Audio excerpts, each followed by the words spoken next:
about at the halfway point of Season 5. We are back for the Sopranos podcast, Season 5, Episode 6, Abelard and Eloise. Tough doing business with strangers. That's a quote from Tony Soprano in this Season 5, Episode 6 of The Sopranos, entitled Sentimental Education.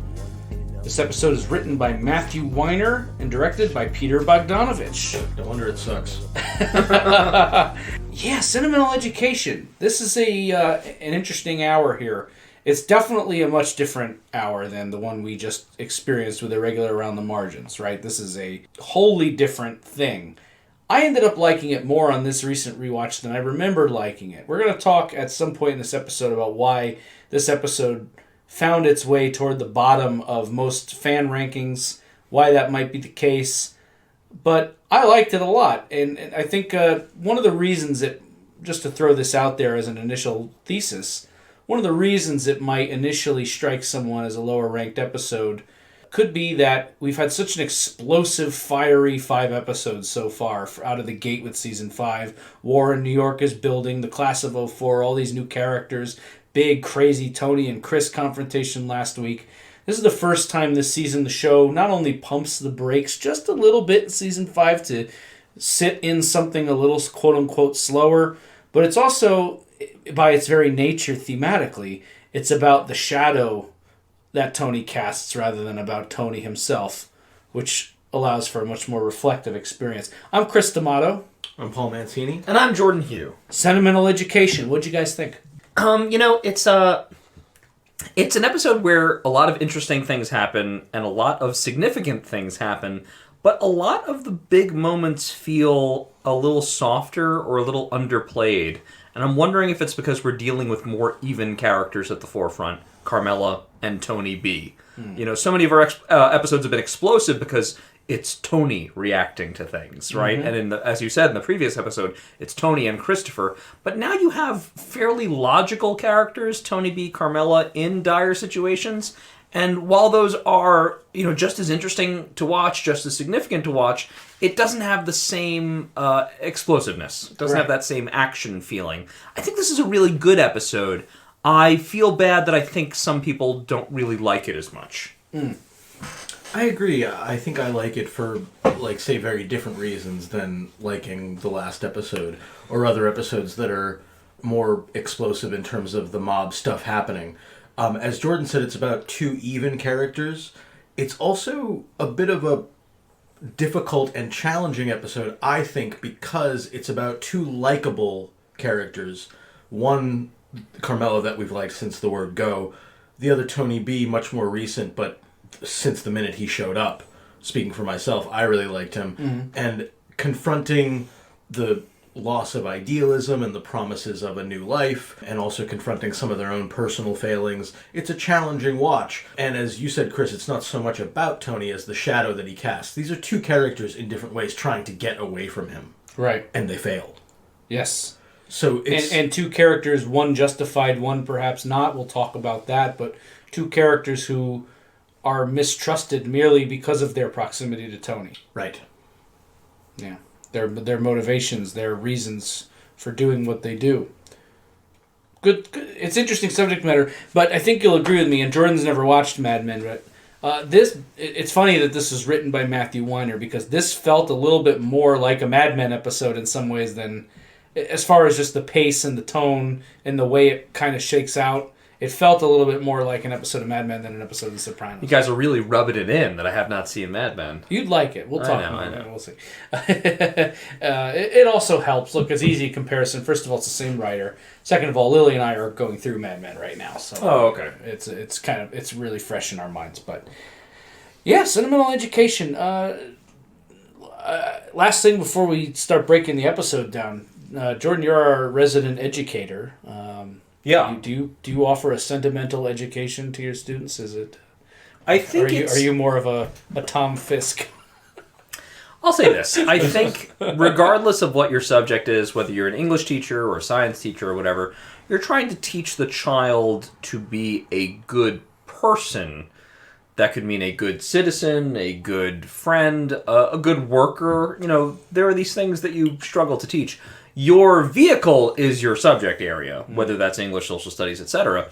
But you're all trying to teach the same thing. You're trying to teach a person to be not just proficient, but also to be caring and respectful, and to respect work and to respect systems, practices, etc. I think Wegler is a character of, like, great integrity, like, from what we've seen of him, but then, you know, some of that integrity is called into question because he does not seem to be that flexible in his regard for others. I mean, we'll really get into that. Fisk represents the kind of, like, stiff educator who is prejudiced against his students, and I think for the wrong reasons, but also it's interesting to see the institution in this episode because in terms of higher learning, they do seem to be a place that prides themselves on excellence, though I wonder how much of the child they really see. Do you know what I mean? Sure. So, yeah, coming at it from a teacherly perspective, it's a little difficult. I would need to know a little bit more. I will say that Fisk is probably giving AJ an appropriate grade, but also holds some prejudices there. And I think that Wegler has the right idea about AJ, that maybe college, I mean, he'll find a college that will take him. Probably not a student that is really set up for college, but certainly it is wrong for him to ask a teacher to change a grade, even though I've personally been asked many a time. You have? That's something that happens? Oh, yeah. Well, I'm sure by parents, that's a given, but by higher-ups in the school? So, I mean, I don't want you to say anything that'll get you in trouble. No. You're tenured, right? I'm tenured. Let's say I'm not necessarily speaking about any one of my schools. Let's keep it ambiguous. But if I have a child who's struggling, and I've really tried to offer them help, and they're trying to pull themselves up, you know, I will do everything I can to try to bring their grade up, even if it's not on that particular assignment. I'll be like, you know what, in the aggregate, we're going to make sure you do a little better, you're putting in the effort. Sometimes I have a child who puts in no effort at all, like an AJ type, and really just cheats their way through the course and just does the minimum and is dishonest. I'm then incentivized to give them a lower grade. I have occasionally had administrators come in, vice principals and principals, and said, is there anything you could do for so-and-so? And I will very often stick to my guns and say, well, they cheated, and this is, you know, a higher grade would not be reflective of their work in the class. And they're like, they'll give me a reason to try to give them a higher grade, and the implication is always that if I'm known not to play ball, that could be bad for me in the future. Interesting. When I have been untenured, that could have meant, you know, something in my annual review for my job. In the times even when I've been tenured, you know, there are the things they can do to you even when you're tenured. They can take away certain clubs that you're the advisor for. They can make things difficult for you in other ways. Generally speaking, if your principal or whoever tells you to change a grade, you really do try to do it. Sometimes you try to add in some steps to make it more authentic, like an extra credit assignment, some bonus work or something like that. But these things do happen, and parents do have, I think, too much control over the schools and the school administrators. I'm glad we actually, I didn't even anticipate covering that, but I was curious watching this, thinking of you. I'm like, I wonder if what I'm seeing here is an unusual situation. It's or not. If this, no, that's no, crazy. it's actually a very common situation. Wow, that's something. Well, let's break it down.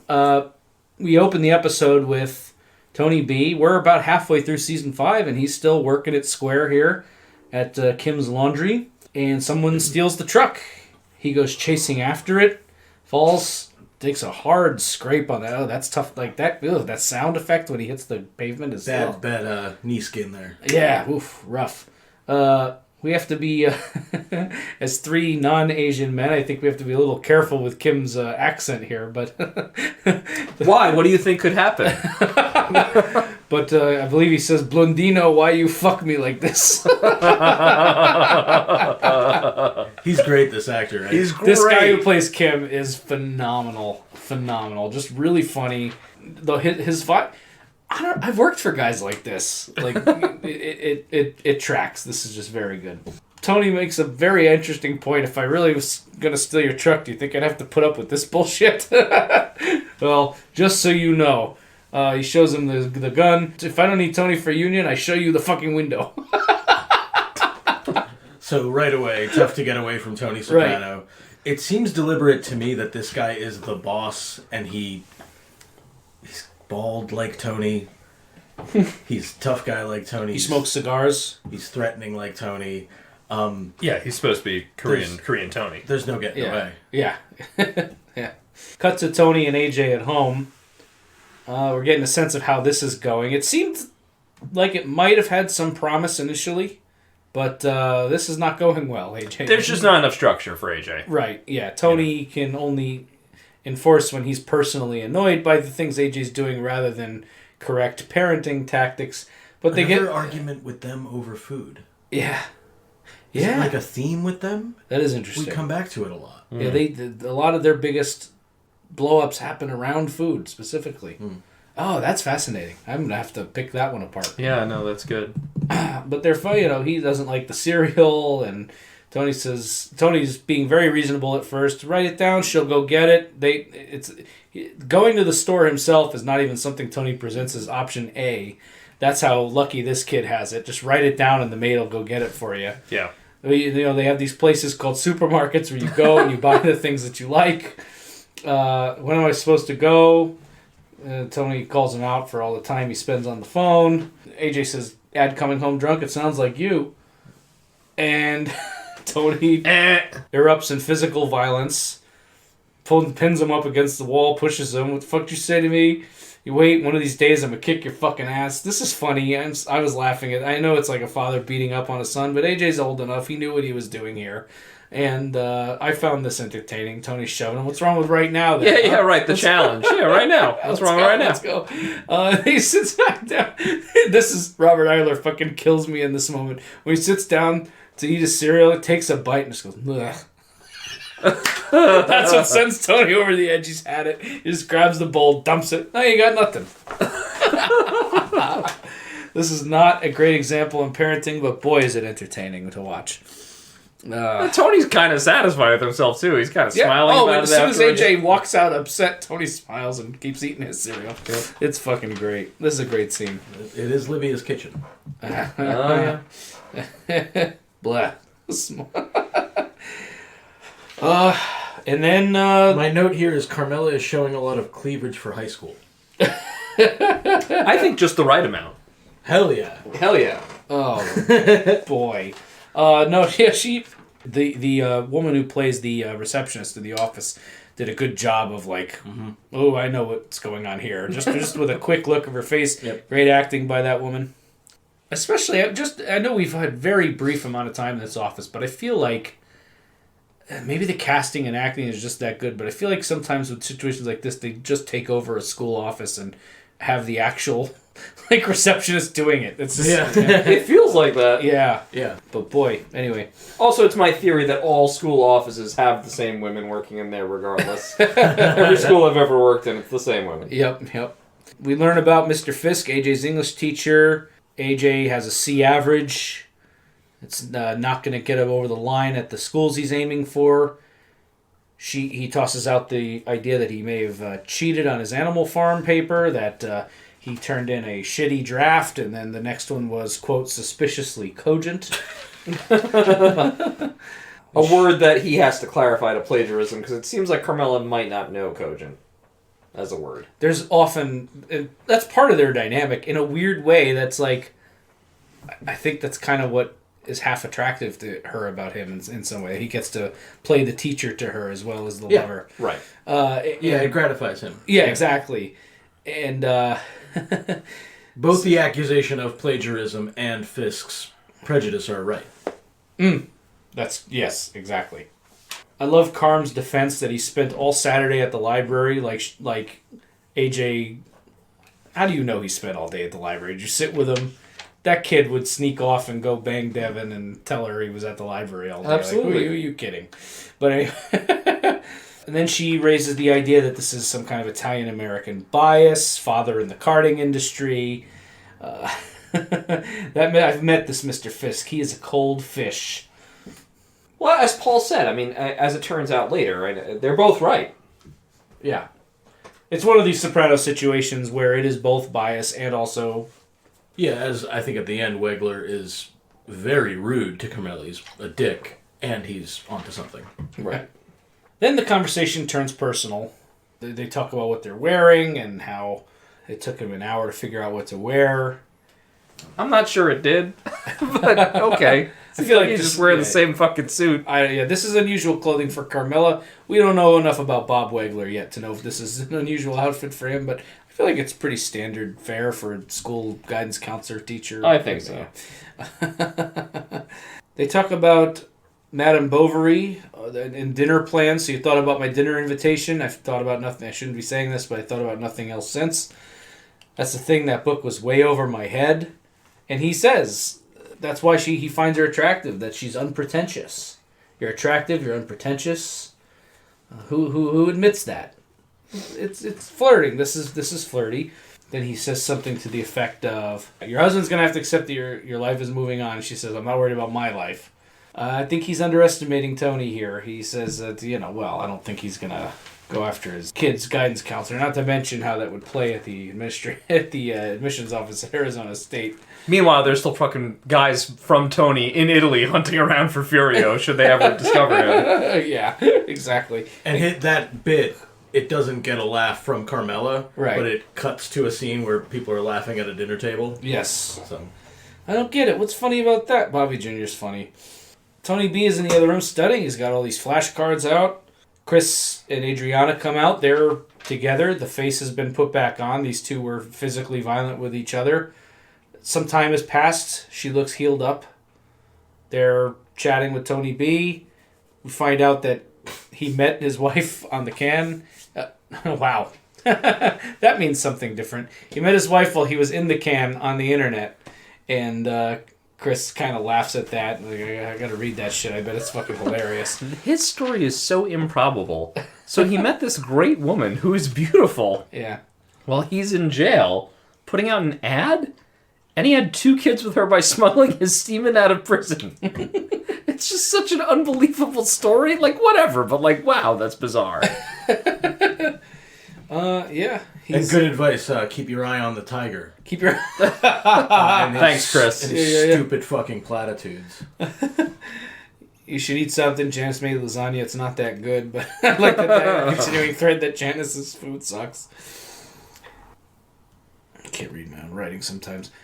He laments that he's on his own. He's basically doing 2 years of medical school on his own. Chris says, keep your eye on the tiger. But kudos to Tony B. He's studying hard here. Chris is dicking around, kind of, assing off here, busting his balls a little bit, but trying to impart the wisdom and by misquoting very famous song lyrics. Cut to the grand return of Father Phil. Oh, he's back. Yay. Everyone's favorite. He lost the stupid goatee he had, at least. He did. He lost the goatee. Well, we've clothed the needy. How about feed the hungry? This fucking guy. But, you know what I like? The show knows he sucks. Oh, yeah. You know what I mean? Absolutely. Yeah. He's not... They're not even attempting to do this kind of thing where it's like... that's... The show's past the point where... Is he or isn't he? Are they or aren't they? This relationship has been permanently altered by the previous events, and Father Phil, to the audience at least, is not a likable character, and he's not going to do anything to help that reputation in this particular scene. And it's just funny, the advice he gives and the role he plays in this episode versus what he was trying to do with Carmela during college. It's just very, very funny. Well, and that also adds look. A priest telling a woman not to commit adultery. It's a tale as old as time. It's not necessarily anything shocking or unexpected, but it adds an extra deep layer of slime to the whole proceeding that this is also coming from a place of jealousy. Right. Exactly.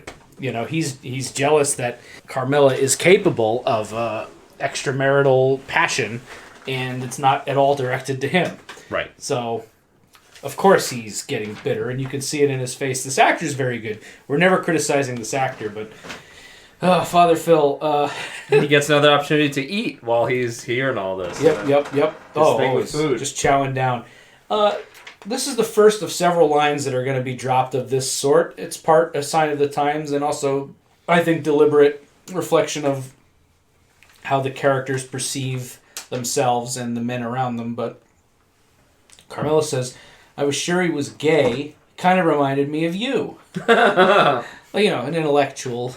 There you go. But she's going on about this passion and how she is enjoying this and met somebody, and she gives this impassioned speech about how alive she feels and how exciting this is, and he's just sitting there eating, staring at her smugly, and says, I think if you really want to talk about this, we should include Tony in the conversation. Then just boom, the whole thing grinds to a screeching halt. God, why did God put the man in my life? Did God put him there? Is there a certain need you're looking to fulfill right now? I don't understand this. Didn't God put the need there? He tells her, maybe that's your sin talking. There's some interesting religious philosophy here, because it's like, according to Father Phil, God can only be responsible for, I guess, the good things in your life, right? And the bad things wholly come from you. It's like, it's part of God's plan that you stay with your husband, even though he's miserable to you and cheats on you and every other thing, right? But it's not part of God's plan that you would have these desires or that this man would be there. Yeah, it's the sort of built-in hypocrisy of religion, at least in Father Phil's interpretation, who's a hypocrite himself. Yeah. It's also a nice touchdown on Carmela's relationship with her religion. We actually haven't seen that in a bit. How she do it, exactly. Especially because the last episode was so frenetic and in a crisis, and then the episode before that was dealing with the kids, and then Where's Johnny didn't even have Carmela. It's nice to soak in all this time with Carmela. I know that you're not going to get the murders and the craziness there with her, but first of all, Edie Falco is always a treasure to watch, and this character is fascinating, and I enjoy the time spent in this episode exploring how she's doing. I think, like the FBI, the Catholic Church is an institution that we officially or unofficially entrust to be a corrective to these excesses and darknesses in the world, and it fails or is failing because of loss of public trust, because of personal fallibility with the people therein who comprise the institution. And Father Phil being the emissary from the church, I think, is a really great example of that. Yeah. And why, as Jordan mentioned, we're coming back, maybe Carmela dealing with some guilt feelings, and that's why she reached out to the invite to dinner, but is wrestling with all these feelings and doesn't get much of an attentive or friendly ear from the priest. In fact, as you said, probably out of jealousy, he goes in the other direction and turns cold on her. Yeah. Yeah. Well said. Kim and Tony B. Kim invites Tony B to the office, calls him in. He's doing his flashcards. It's 5:15. This is still my time. Doesn't answer him. Just expects him to follow him in. And Tony B goes in with him. Invites him to sit. You can see on Tony B's face this is unusual. Sits down. He apologizes. Says it was police found the truck. Feel free to apologize anytime. Kim explains that the police said it could have been joyride, but he thinks it was what was this? His cousin or his cousin on the north side. What the hell's going on with this? What kind of laundry rivalry? The Laundry Wars of North Bergen 2004. Yeah. Right. If this were The Many Saints of Bergen. If this were 2023, that would be the next series in the Sopranos cinematic universe. Yeah. Laundry Wars. He tells him, first one I got stuck with you, I think, shit, goddammit. You're lazy American and criminal. But no good for Kim. No good for Kim, right. But your work for Kim and future, like Korean people. Very interesting. And he offers to stake Tony in a storefront with a massage parlor. Says that he's got a couple businesses in West Caldwell, a travel agency, shady business. But his daughter let him down and is kind of doing her own thing, but was slightly interested in massage, so he proposes. They go on this big success journey. And Tony B is flattered. This is what could go wrong? Right. Big success journey. It's a surprising turn of events, but very cool. Cut to the Soprano house. AJ wants back home. This scene. How was I supposed to concentrate without any breakfast? I got dizzy. Jesus. He wants to come back home. Carmela's like, I don't know, see why you two can't work this out.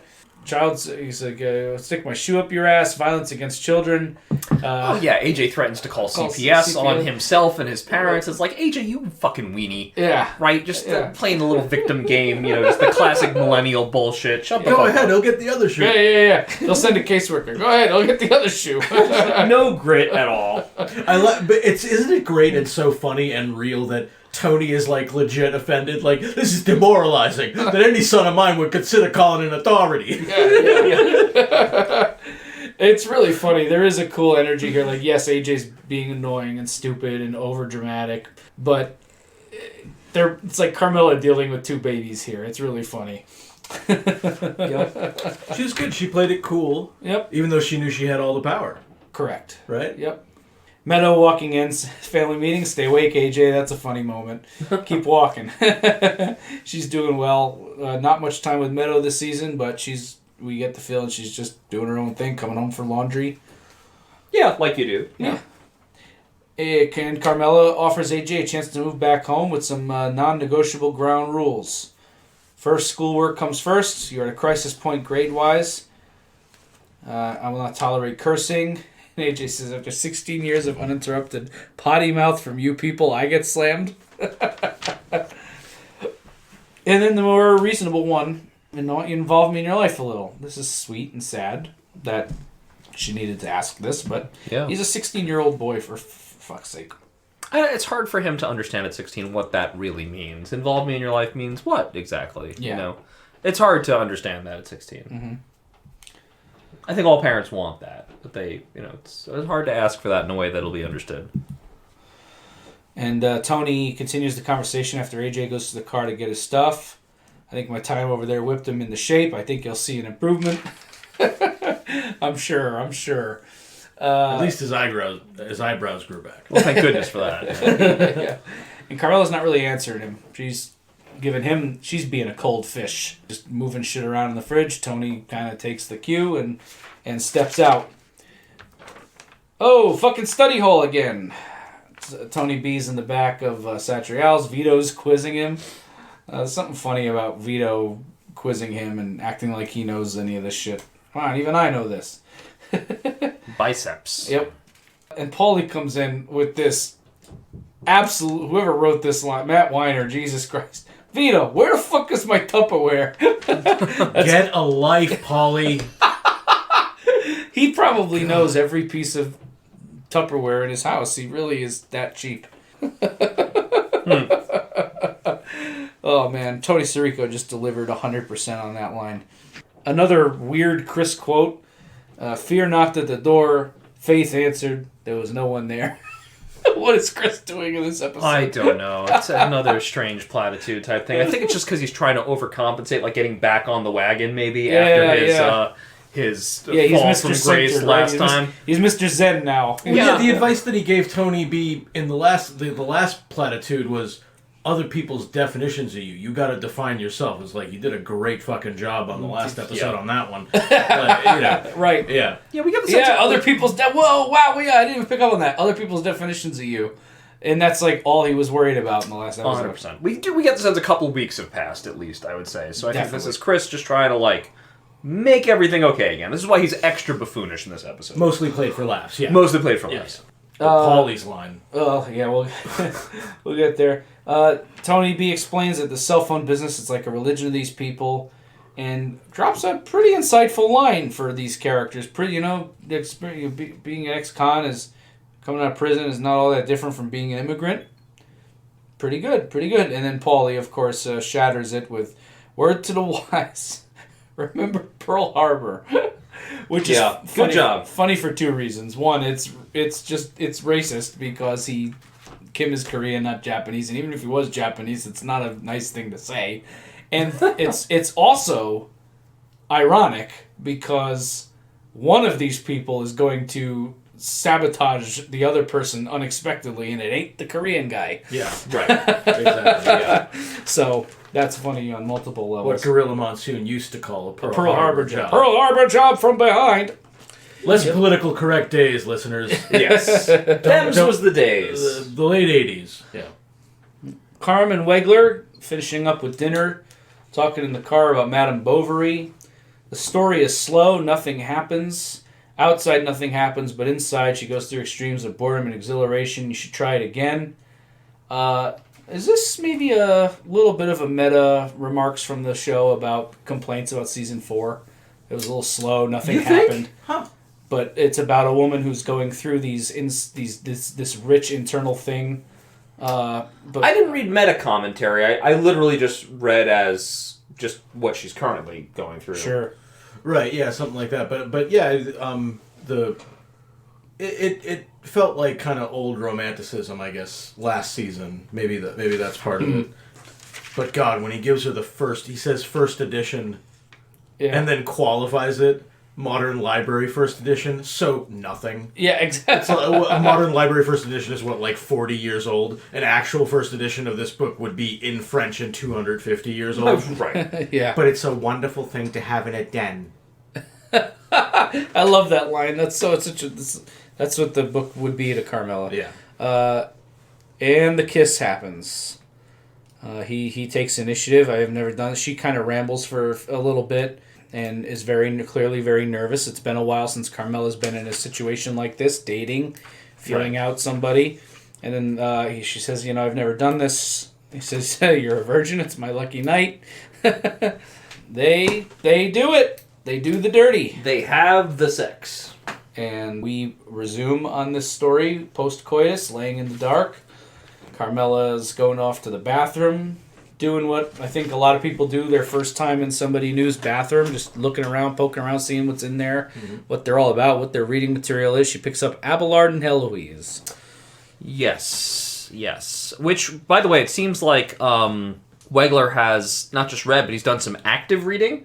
There are passages in there that have highlights. There's his own notes in the margins. And also, as we'll come to find out, because he very shortly describes the plot to this novel, it's a very unusual book to just kind of have around, and especially like in the bathroom where you do casual reading. Very strange.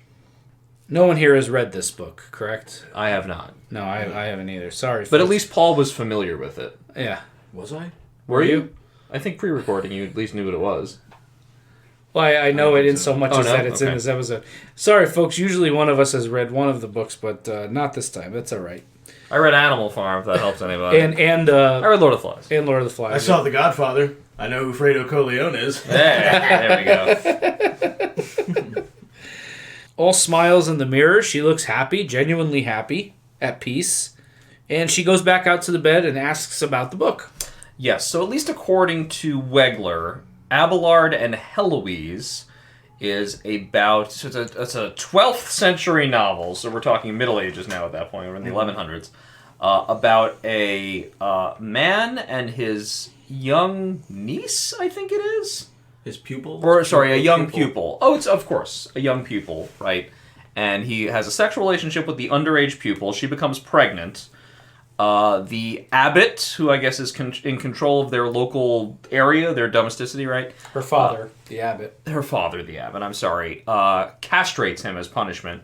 He becomes a monk and is sent away to live, but they continue to write... And she becomes a nun, but they send each other these love passionate letters. love letters for the rest of their lives. Yeah. So it is, at least on the surface, it speaks to the school situation, it speaks to her religious situation, right? And it speaks to a forbidden love, and it also speaks to a kind of a foreboding figure who gets in the way, and potentially punishment for the man. So there's a lot in the mix there. Yes. Also very strange to be reading that on the toilet. Actively on the toilet. Yeah. Not just I've browse passed my bowels, and I'm now going to annotate this passage. He believes education should never stop. It's a lifelong pursuit. I think most educators would agree, at least I hope. Does it have to be with him? Sorry. And the conversation steers, I'm making particular note of this because it's going to keep coming back. The conversation steers toward AJ. Carmela's anxieties about AJ. And he puts her at ease. All our students matriculate.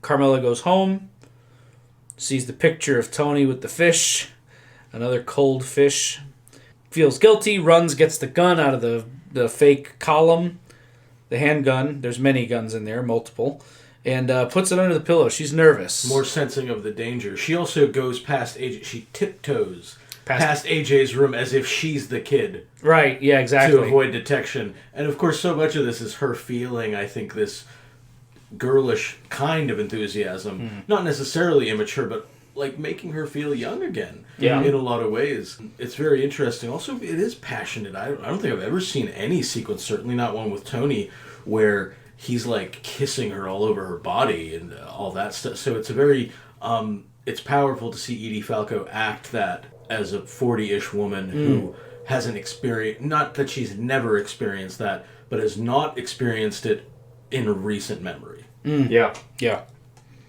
Tony B, taking his test, waiting for results. He's wondering what takes so long. They just have to spit it out. But the point is made. He's a certified massage therapist. He passed his test. Yay, congrats. And it's relayed to him in the most confusing way. Yes. Like, I couldn't tell from what the woman said if he had actually passed or not. Like, what a strange... The tone was like exactly the same as it would have been for failure. Right. Yeah, exactly. It's very bizarre. Yeah. Yep. I like how unceremonious it is. It's very modern. Yeah, it's great. I'm only allowed to tell you that your score has meets or exceeds the state all that. Ugh, God. But believable.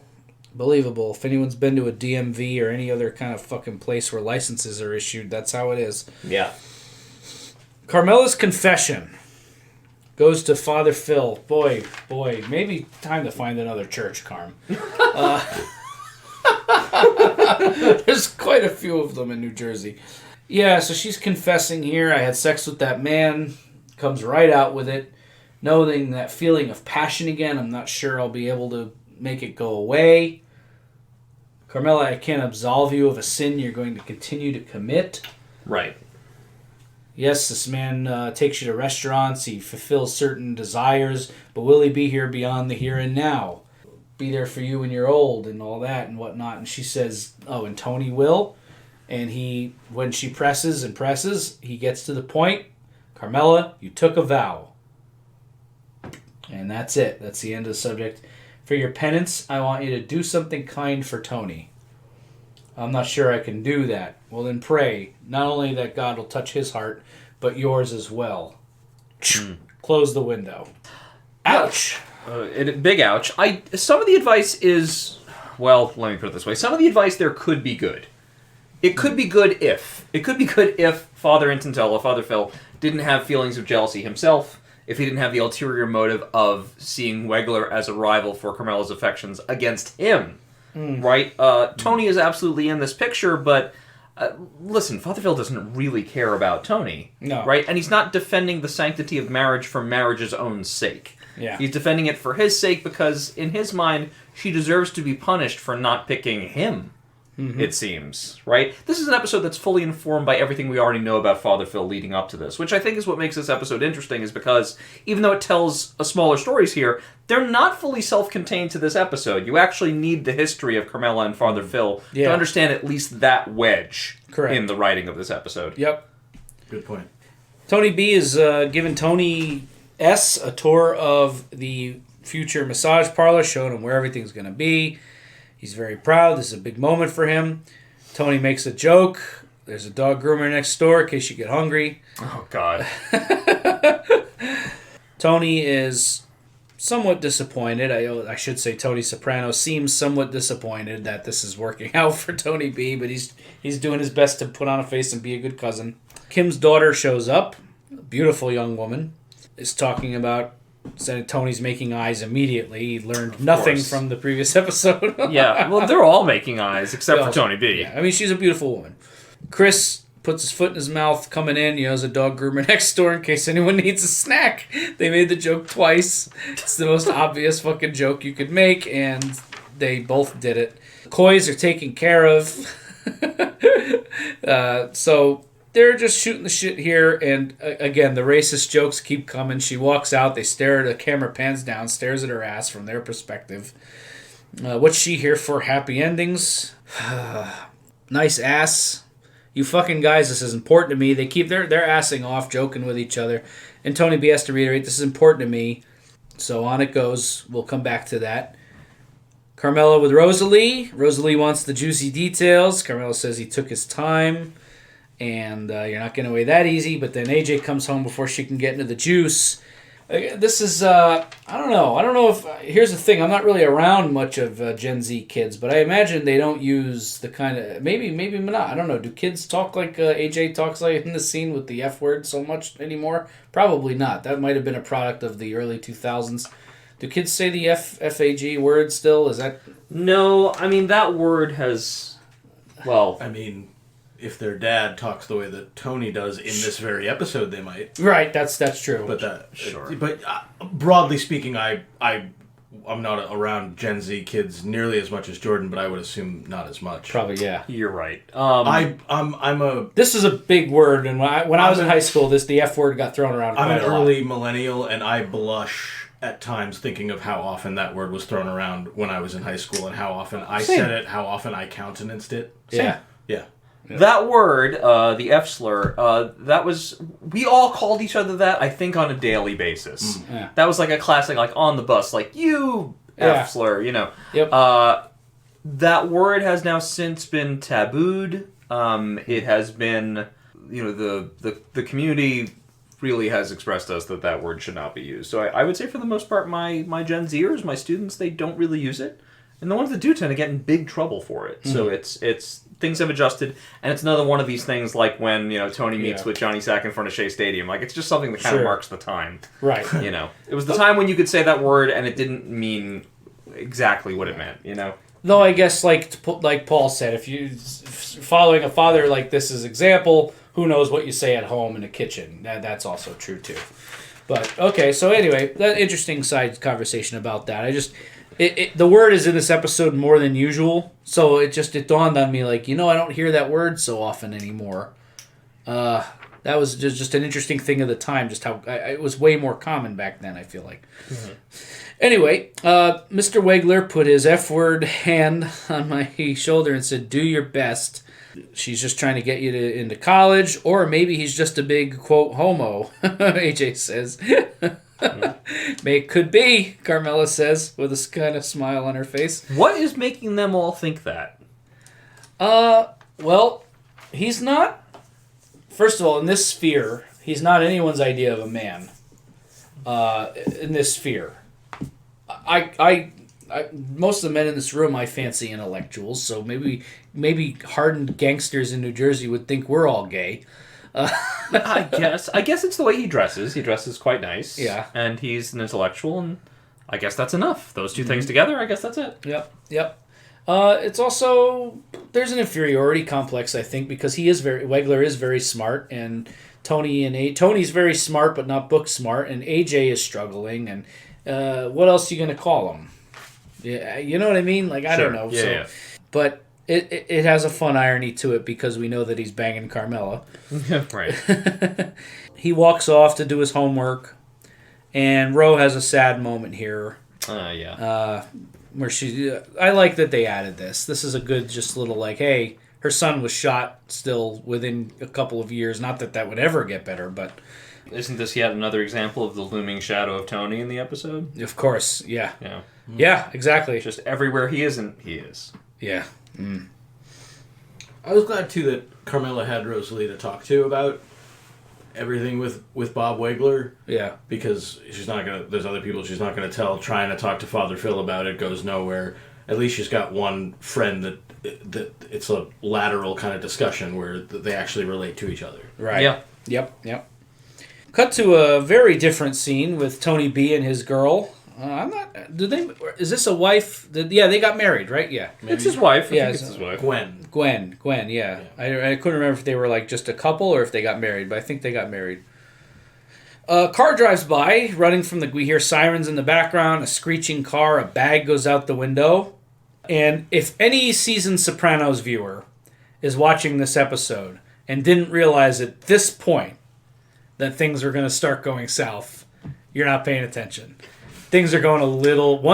No one gets to be too happy for too long. No one gets a bag of $12,000 cash by happenstance in The Sopranos and talks about how lucky they are without things going south very shortly. Yeah. Doubly blessed. Doubly blessed. Yeah, that's the last thing anyone on this show needs to have happen, or they're in big trouble. It's a learning curve. Well, it's about to be. Yes. Yeah, we have sort of multiple examples on the show of just like a windfall is cursed in some way, right? Any kind of unexpected money, any big win, any big business thing that's supposed to be very lucrative, it always kind of falls apart.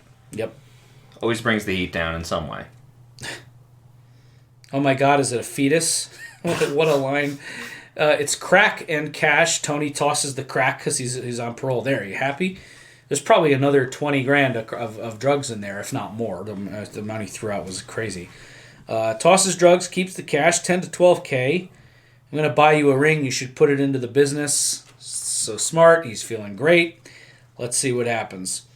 Carmela's helping AJ with his Lord of the Flies paper. I liked Lord of the Flies. I read it about AJ's age. I read this book. I think 10th grade I read it. I taught it for many years. Pretty good book. I enjoy it. It's been a while. More than anything, it's just nice to have the reference of Lord of the Flies to be able to refer to when situations necessitate. And she's reading from it looks like a book of Cliff Notes, and AJ is asleep. She has to knock him. AJ, wake up. Who's going to do this paper? It's not going to write itself. So we'll see how that's going. We'll come back to it. And Tony B is at the casino with or maybe this is the room at the back of the Bing. He's keep getting all the drinks brought to him. Keep it coming. They're drinking Cristal. 12 grand. Paulie asks, how many guys you got to jerk off on a massage table to get that? And Tony B comes right back with, I don't know, what do you charge without the table?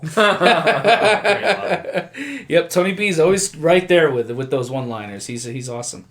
They drink the Cristal and declare that anytime somebody steps into a pile of shit, we'll call it a Blundetto. That's funny, but a little ominous, actually. Yeah. More shit talk, by the way. Yeah.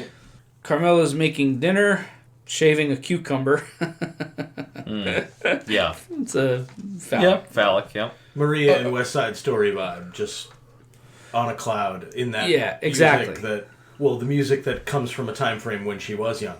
Exactly. Right. And then Tony emerges in the shadows behind her, literally in shadow. Yeah. There was a quick little touchdown scene of her and Bob out having a sweet romantic dinner at a French restaurant, and they're laughing and enjoy. They're just two lovers, and she's grinning. The song is called "Over the Mountains." She's just up in the clouds. Her head is right there, and Tony comes in. It's ominous. Scares the shit out of her. What are you doing here? Jesus, nice greeting. Hi, how are you? AJ left. Tony brings a paper. He left this at the house. It's a paper that Carmela looks at. It was written by someone else. Tony's poking through her shit. Since when do you eat duck? Which she doesn't answer. Yeah. Brings up that it's a different person's paper, and then Tony says, especially the way he is with money. Oh, and then Carmela's like, oh, you think he bought this? This is something that again, people write papers and sell them, and this is a thing that happens. Of course, now we have AI to do that. Chat GPT or whatever. We're gonna have all those poor people who write other people's papers for money put out of work. This is unfair. Come on, AI taking away more valuable jobs. But so Wegler calls and is asking, is also very into Carmela and trying to get the dirty talk. What are you wearing? And she's, okay, Mr. Wegler, all right. Yeah, very funny, yeah. Yeah, exactly. It is funny. Very, very funny stuff. Okay, I'll have him do that right away. Yep. Hangs up. And again with this F slur, what did that F word want? Jesus, Tom, maybe you're an F. Everybody's gay with maybe you're an F word. What makes him gay? Education, culture, sucking a guy's cock usually does it. Amazing. What do you know about who sucks whose cock? What do you got, a secret? This is very funny banter between these two.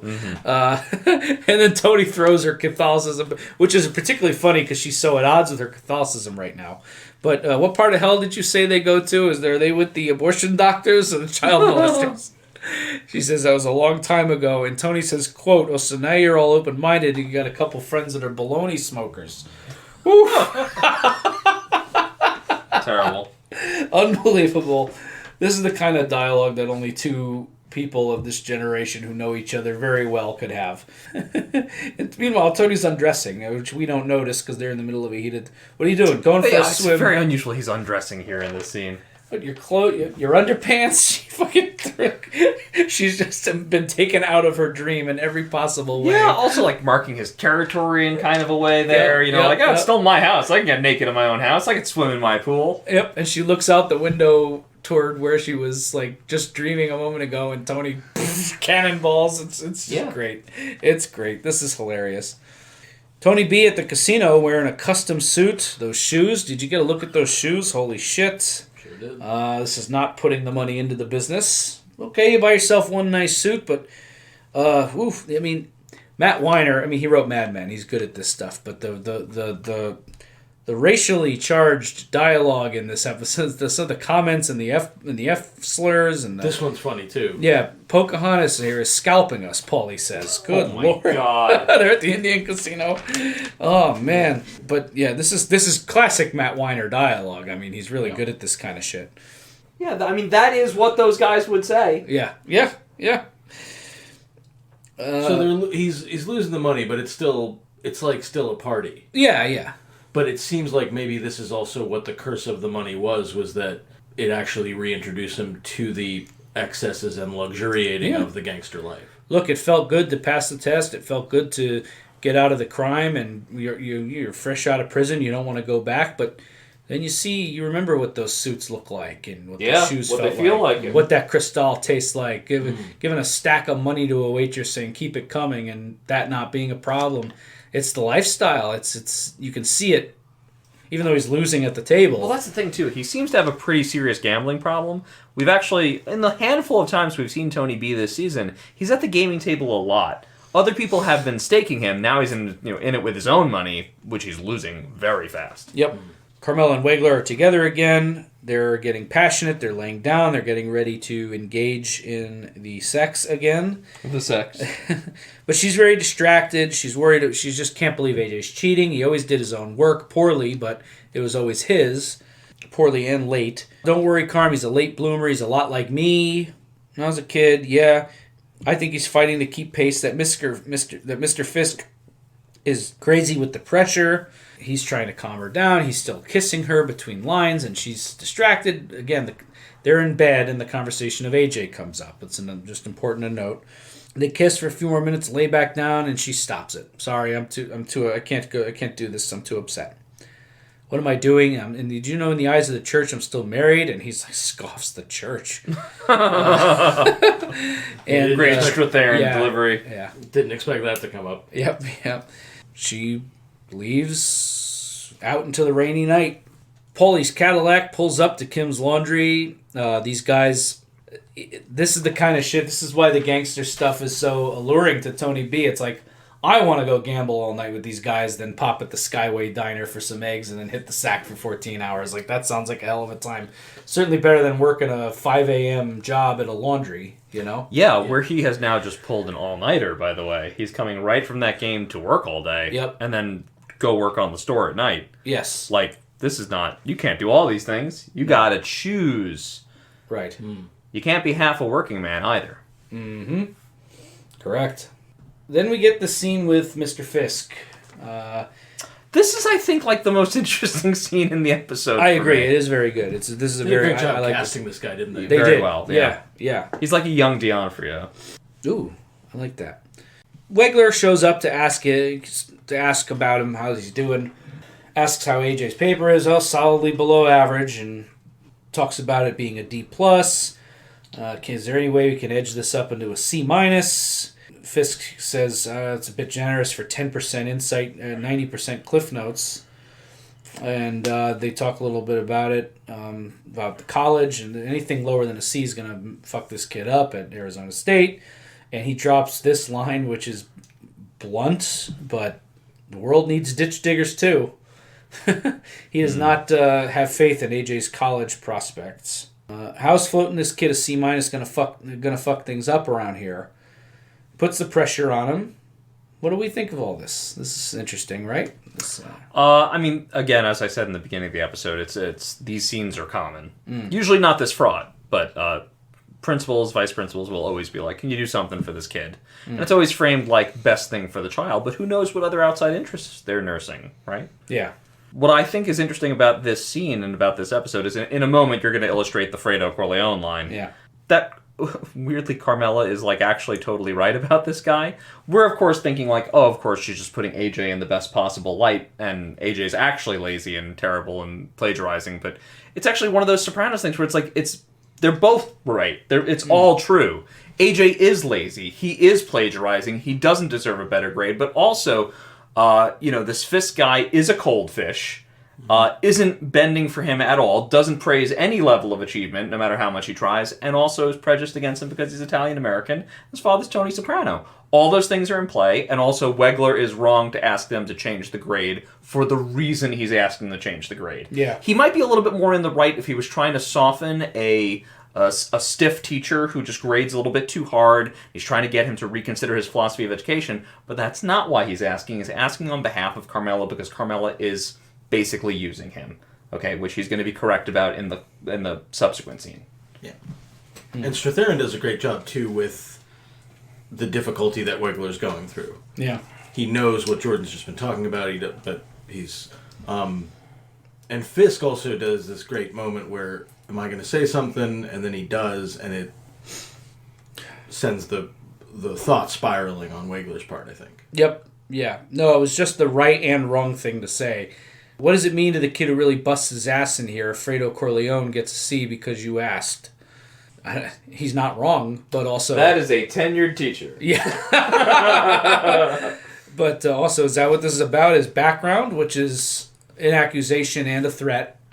And now and I think this is why Wegler, rightly or wrongly, we're going to talk about it, finds himself so disgusted the next time we see him because she's got him acting like a gangster now. Because it's like, oh, really? Is there a bias here? Threat. I brought you a pie. Exactly, yeah. Tony's ethos even touches him. Yeah, Yep. That's true. So he walks out, message received, and we're coming back to, again, he probably has not slept, but Tony B is with Jason and Justin. They're unwrapping Game Boy Advance. There are little moments in the season that really accentuate the time capsule for you video gamers out there. The Game Boy Advance was hot at this point. The kids were opening them up. He's setting up this massage parlor. He pitches this romantic idea. Maybe someday you work here over the summer, work with your old man. And they're like, yeah, okay, whatever. Can we please can we play our Game Boys? And he makes them go do homework. But then this is kind of a sweet moment when he picks up the sledgehammer, piques the kid's interest, and has them stand up and start breaking through the wall with him. But again, this is all the wall's about to collapse on this whole thing. Interesting wording here. Carmela shows up fast during the next Wegler scene. I took a shortcut. That's interesting phraseology here for a character who's worried about her son taking shortcuts. They basically, she jumps his bones, and they cut to, again, post-coitus. They're staring at the ceiling. She paint the ceiling. She's talking. Wegler gets up. Notice he doesn't break up with her before the sex, though. Let's just... Well, he's a man. He's still a man. Yeah. Come on. But Heart also wants what the dick wants. he gets up, goes to the bathroom, comes back. She's, again, in bed talking about AJ, and he says, I think we should take a timeout. What? Why? When I think about putting the arm on Tom Fisk, I want to poke my eyes out with a knitting needle, he says. Shut up. And then he says, I think you're a user, Carmela. What? I enjoy being with you. You help people you're with. How is that using them? Oh, Bob, this hurts. He's making the point. And then he gets rude. Then he says, you strong-arm me, quote, using the only weapon you have, your pussy. And Carmela, that's what sends her from hurt and shocked to angry. How dare you talk to me like that? And it's also language he doesn't usually use. This is It's not. This is No. Tony's language. Yeah. Right. leaving me with a massive heart on the other night and then practically attacking me sexually after you got what you wanted. And Carmela has had it. You know, fuck you. And getting dressed. I thought you cared about me. And then one last threat on her way out the door. You better watch your step. And look, I don't know. Wegler, I imagine he's going to have a few sleepless nights after this. You can't... I mean, I don't know what other way he thought this was going to go. But... Maybe. That last threat out the door is actually so beneath her. I felt bad that she had to feel like she had to resort to that. Yeah. You know. Well, it was all she had. It was the last defense she had. But I do want to talk about this. It's also what Tony does when honey doesn't work. Yeah. Is vinegar. You don't like the bribe, you'll get the threat, you'll get coercion. Exactly. And Carmela, what she's being accused of is, in effect, a bribe with a certain kind of currency. It frustrates her. She threatens him on the way out the door. If he weren't onto something, then why would they write the scene that way? Yes. It's deliberate. Mm-hmm.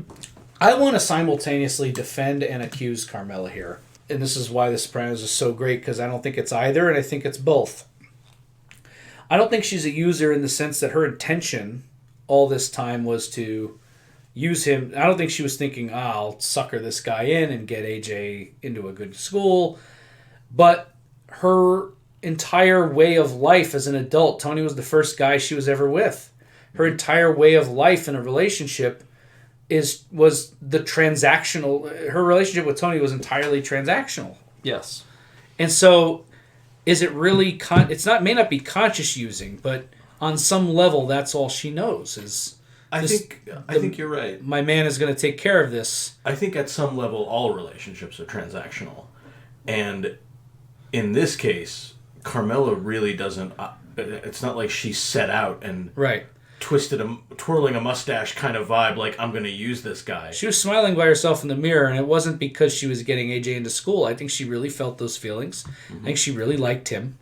And I think she really felt like she had the rug pulled out from under her here. Yeah. Truly.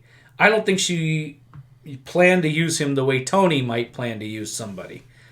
But this is something innate in her, maybe even through little fault of her own, because this is just all she knows. Yeah. Well, and all AJ knows is a house where everybody swears, but you're still going to be held accountable. Right. So. Yeah. I agree. I mean, she admits as much herself in this scene where she says, I forget the exact phrasing, but yeah, he's helping her. What's wrong with that, right? Mm-hmm. She doesn't see it as a bad thing, but he's not used to being used in that way, and you're totally right, Chris. That's what she is used to. Mm-hmm. She's used to use. I agree with Paul. I think all relationships are transactional in some degree. She's used to being more surface than most, right? Most of us don't log the transactions between us and a significant other, right? She sees more the cause and effect there, and for someone like him who doesn't come from that as normalcy, it bothers him. Mm-hmm. I think he comes too hard at her in this scene. Agreed. He could have let this down more softly. This could have played out much differently, and if he didn't want to see her anymore, there was a safer way to do this. Yeah. I mean, safer meaning to spare her feelings, but also maybe his legs. But he chose to go hard here, and of course it reminds her of being sort of unable to escape Tony. Mm-hmm. Speaking of being unable to escape Tony B, we see him, I don't know if this is the executive game or what here, but this is the room it's usually held in. He's blown through, no, he hasn't blown through the whole 12K, he still has 400. Woof. Playing poker here, lost it, Silvio cleaning up, 3 fucking jacks. You keep jacking, my friend. He's only got 2 more hours to sleep. Again, he's just threading the needle here as bare as it can get. Not even worth going home. He sacks out on the couch for an hour or 2, goes back into the laundry. He slips getting up the stairs. He's tired. He's crabby. He's still wearing his fancy shoes. Yes. Didn't have time to go home and change. Great shot, yeah. Cut to Tony later on. He's at the massage parlor. He's painting. He gets a call. He's rubbing his arm. His shoulder's sore. He's crabby. He's fucking exhausted. He's been going like this. Is yelling at him. He's been going like this for days. The tables were delivered to the wrong address, which is the kind of shit that happens when you're starting a new business. Details. He's got a headache. It's a headache, this shit. The details. He's expressing frustration. She starts freaking out, yelling at him. I'm sick of his complaining and his gambling. Maybe I got a brain tumor. And he just, when Kim comes in, he just hangs up. He doesn't keep listening. He just hangs up. Kim comes in. He likes the color. The guy they had in there was a good plumber. Where is he? He had to come back with a fucking part. It wasn't. So Tony's been here. He's been frustrated. They have this exchange where Tony B corrects his pronunciation of West Caldwell. He's just had enough of. When you're around people a lot, they're like a lot of their little things bug you about them, and that's just one of those things. Like I can see why that might annoy him. Just somebody mispronouncing something like that, and he just didn't have the patience or the sleep to deal with it. And it's a far cry from him finding an identity in common with the immigrant. Correct. Yeah. Now he's making fun. Yeah. Now all of a sudden, completely frayed at the edges, and Yeah. So, partner. We open in 3 days. Boom! Punch. And this is it. Kim's got a few moves. Kim doesn't go down. Yeah. Kim's a tough motherfucker. I was so surprised by this. I really was. Yep. This fight. Tony B just, again, this is a vicious, scrappy fight. There's 2x4s, and they go into the koi fountain, and Tony B is just ranting and been in your fucking laundry all fucking day and pounding on him, and he's just at it. This is it. But the combination of the allure of the lifestyle, wearing himself too thin, seeing what he could be gaining, and having the bad luck at the tables, it all culminated, and unfortunately the inner criminal won here. And Tony's here too because he gave him the koi pond. Correct. That he almost kills Kim in. Yep. And again, I don't. This might be a little. This is like just on the nose enough, but the fish out of water imagery. Oh, of course. Yeah. Very good. Very, very smart. And and as he straightens up, he twists his back. Yep. It seems like, and like at the very beginning of the episode, he was carrying these loads, so can't carry the load. No backbone kind of thing. Plus, now ironically, he probably needs a massage. Yeah. I was wondering. I was like, is this the guy that was always in there? Do you know what I mean? Yeah. Like, that's my question about Tony B, and I haven't seen the rest of the episodes to know this, but I'm like, who's the real Tony B? Is it the guy that was, like, striving and trying to be better, trying to get his masseur license and gets it and tries to start this business and tries to live a new life, and was the other guy always going to win? That's a fascinating question. You know what I mean? Like, how long was that going to hold? Because now when this guy starts showing up, making fun of his immigrant boss, getting violent, gambling, buying the shiny suit, I was like, okay, here's the guy everybody was talking about. Yeah. Is this the guy that went away? Is he back? Is he back for good? Was he always here? Like the other storyline is it may be both guys. Right. Yeah. That two Tonys. There's like a war. Right. Yeah. It's sad. I my analysis of this is I think they're both him. To me, it's like, is an alcoholic really himself when he's using and abusing, or is the sober version really them? That's a question addicts have struggled with forever, and there's a certain amount of that feeling here, like an addiction to the lifestyle, a constant pull.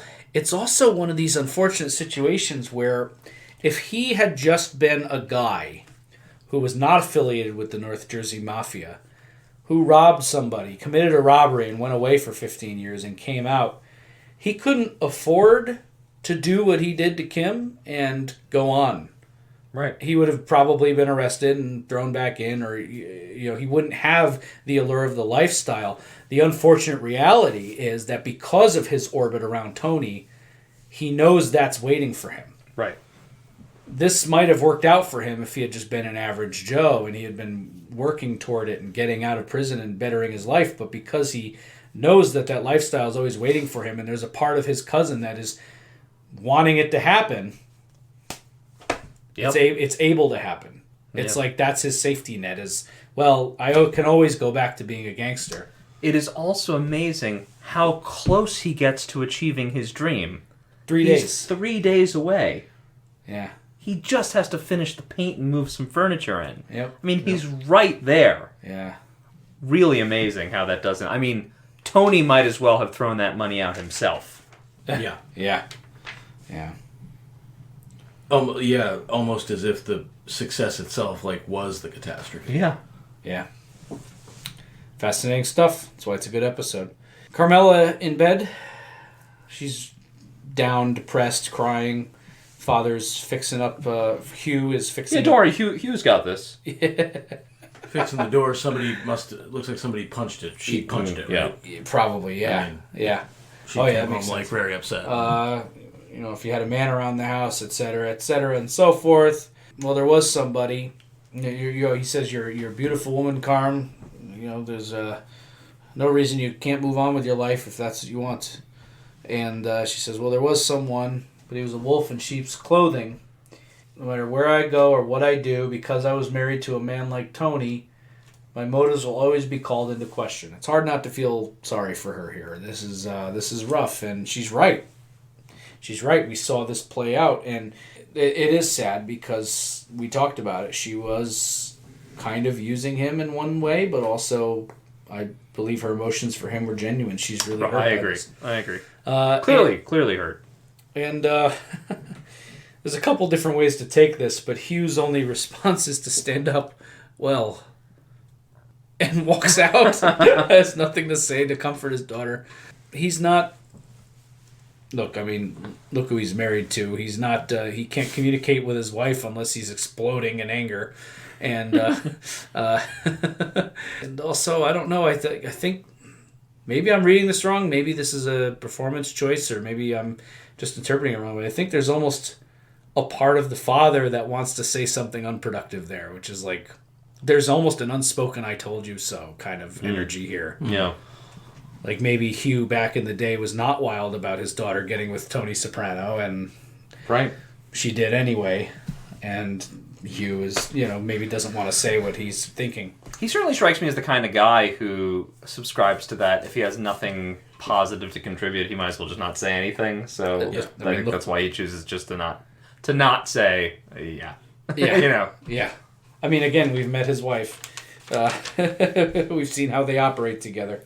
Tony B walks in, and I think Tony Soprano comes off terribly in this scene. I know he comes off terribly frequently, but to me, and again, I could be reading it, I think Tony knows exactly what happened and what Tony B is here for, and is just kind of enjoying the moment. Not only for selfish reasons, because he now gets his claws back in Tony B and gets to assuage his own guilt over what happened there.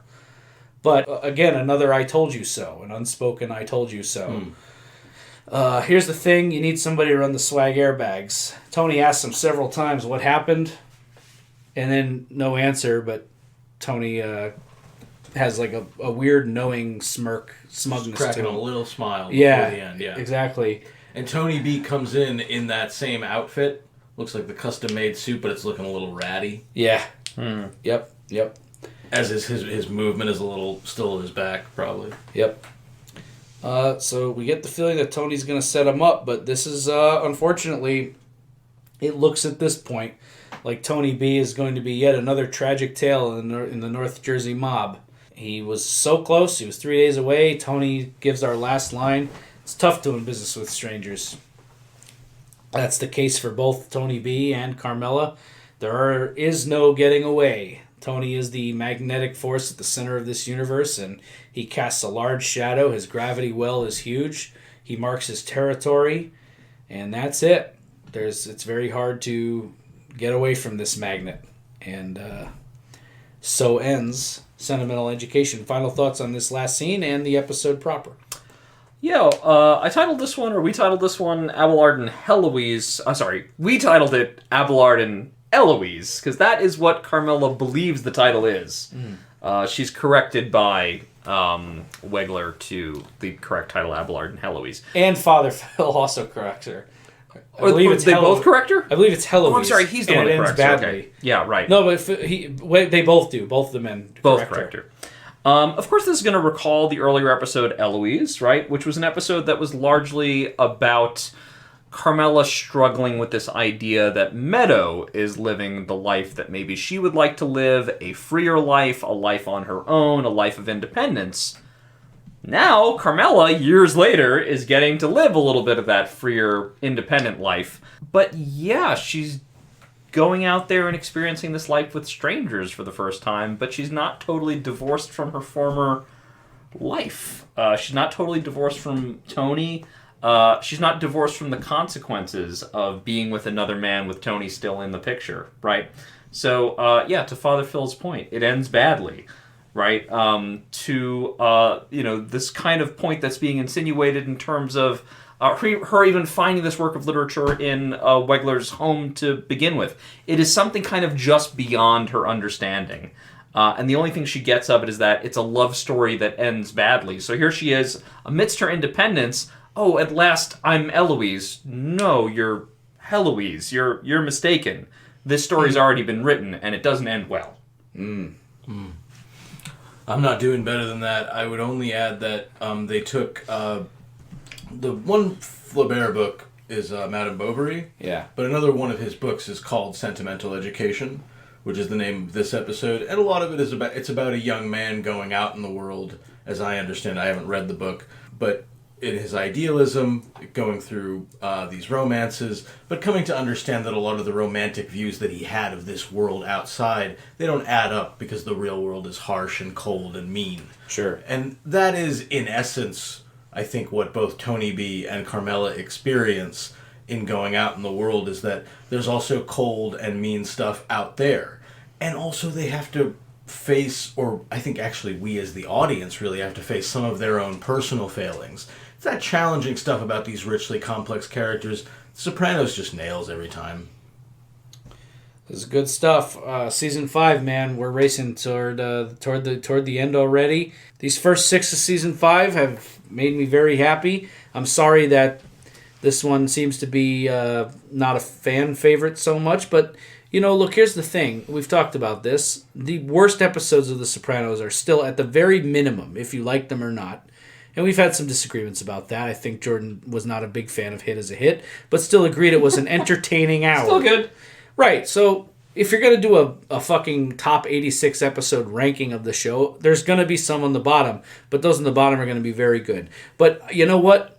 For the first kind of slowdown in season 5, I liked this a lot better than I remember liking it. And I really enjoyed these stories of these people trying to pull out of Tony's orbit and not quite getting there and dealing with the mistrust cast upon them because of their past choices and their past commitments. Good hour of TV. Thank you, Sopranos. Thank you, Matt Weiner and Peter Bogdanovich, our very dear, unfortunately departed friend, Peter Bogdanovich, who plays Elliot Kupferberg.